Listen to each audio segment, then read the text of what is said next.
Bir neçə gün bundan qabaq İranla bağlı bir paylaşım etdim. Özü də sizə deyim, tam şəkildə belə bitərəf bir paylaşım. Yəni heç kimin tərəfini saxlamamışdım.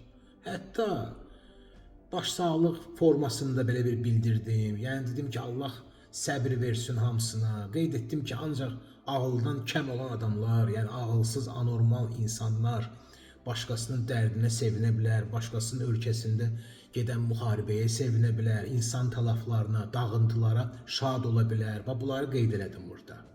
Səbir dilədim inşallah, yəni ki, bizim xalqımız üçün. Başqa bir şey demədim. Amma halbuki bundan sonra o paylaşımlar etdim Facebook'da, Instagram'da, altında bu İran sevənlər, bu mollaların aftafa tutanları nə qədər mənə təhqir yağdırdılar. Bilirsiniz, təhqir, nə bilim, ne deyirlər, təhdid, yəni başladılar mənə təhdid eləməyə. Nə qədər istəyirsiniz, dünyanın harasından istəyirsiniz, əsasən də elə bizim Azərbaycanlılar. Hamısının nömrələrini qeyd eləmişəm.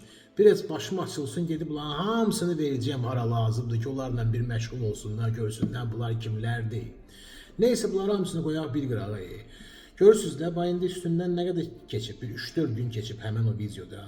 Yəni dala geçsiniz, baxa bilərsiniz hansı videodan söhbət gedir. Bugün, bax indi mənim sözüm sizədir. Ay bu İran sevənlər, ay bu mollaların avtovasını daşıyanlar. İndi nə deyirsiniz bu məsələyə? Baxın, görün də nə baş verir. Artıq İran bizim ölkəmizə zərbə yendirib. Buna nə deyirsiniz? Hə? Gözləyirəm, yazın da indi nə deyirsiniz? Qəlbdən qəlbə bu qədər.